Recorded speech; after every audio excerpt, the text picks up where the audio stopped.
grab some water. Yeah. Is that okay? Yeah, of course. Yeah. But I just wanted to ask you what you do here at MDSC, and then I'll ask you a question about how the MDSC fits in with Fair Food Standards Council. Yeah. Okay. I'll be right back. Somewhere to be.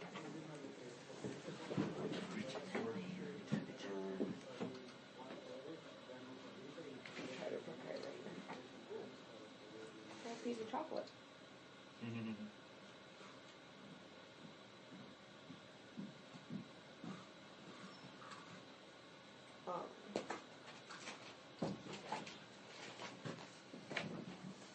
Yeah, so it was what we do with the MDSC. What do we do? What was the... Yes. And and how MDSC fits in with with Fair Food FFSC. Standards Right. Council. Do you want to go first, Rafael, or should I go first? Sure. So my role is that that's good because we talked about it today. Excellent. Fresh off the press. It's like second publication. So my title is a human rights investigator, the first human rights investigator, and so the main role of that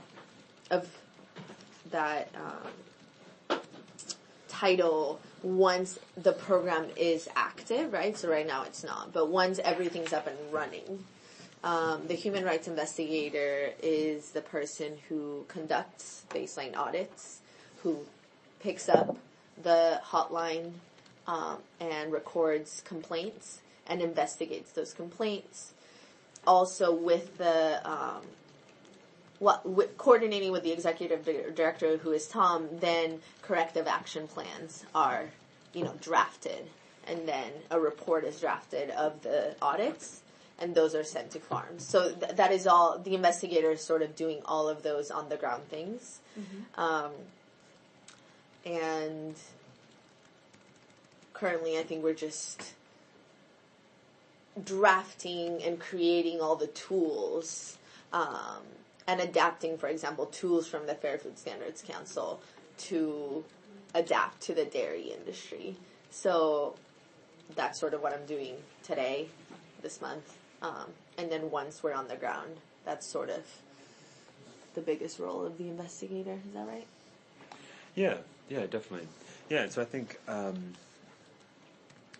the role as an executive director includes a lot of things that any executive director of a nonprofit organization would have in terms of helping the organization, run smoothly. But a couple things that are unique to this one, this position in particular, this organization in particular, I think, I'm going to be directly involved in a lot of the same activities as the investigators. I'll be participating in a lot of the audits and working on corrective action plans and writing audit reports.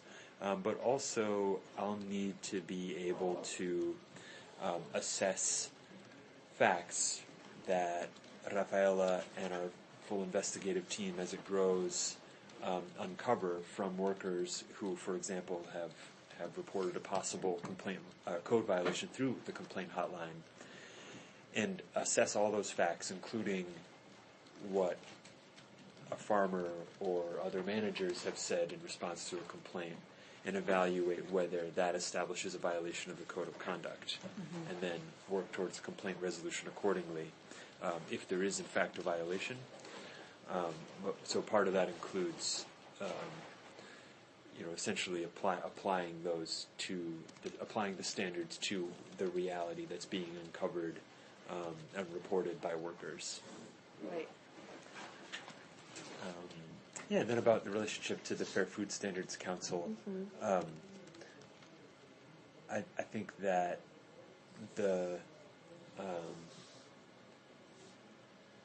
maybe the best way to put it, or at least the way to put it that I think of right now, is that they're a great example. I think that there will be a lot of things that we will end up doing differently, but the process that they've used to get to where they are is really impressive and inspiring, and lays out an example of where we can go with this model. and a lot of day-to-day things will end up being very different because the industry and the location and the size of the farms. But seeing an example of real worker-led social responsibility and understanding the intense, detail-oriented, reflective process that they have used and are continuing to use helps us see how we can go about building that model here, and helps us know that it is possible to do it really well.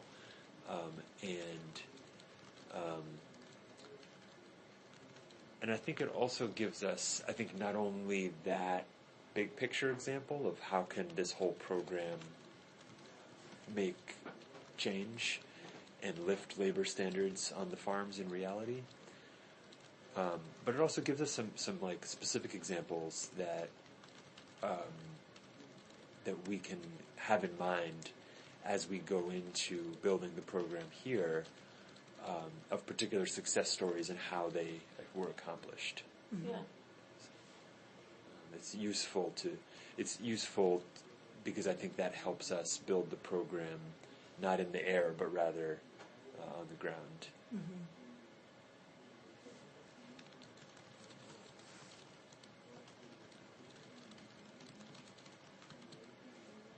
Is there anything else we should about that? Yeah. No, go ahead. Yeah. Can you say more about some of the ways in which you are fully adapting the FFSE model and ways in which you might be diverging for context in the region?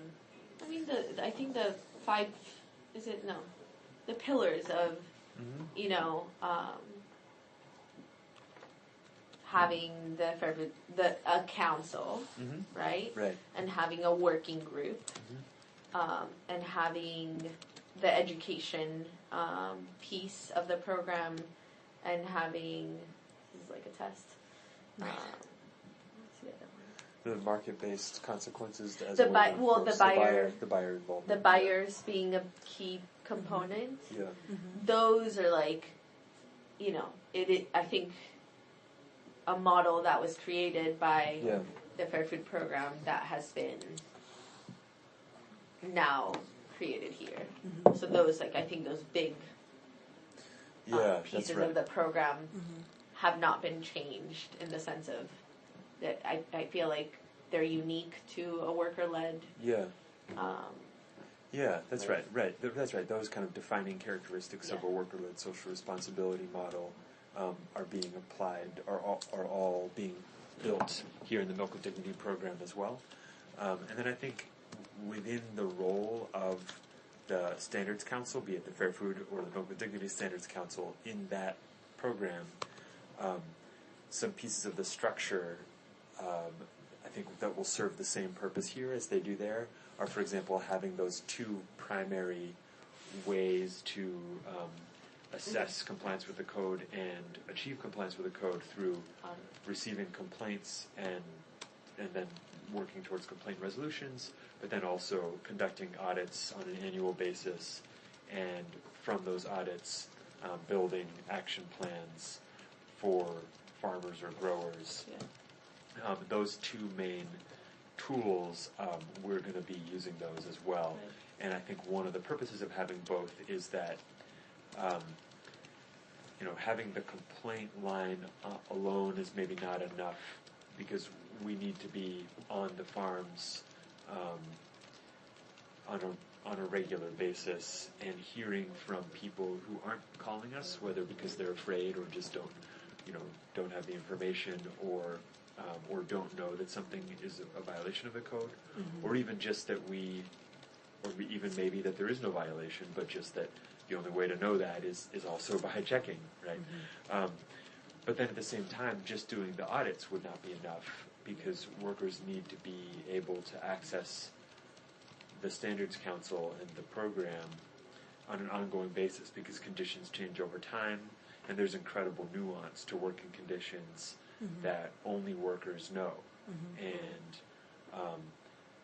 the only way to know what workers know is to be accessible to them on a continuous basis.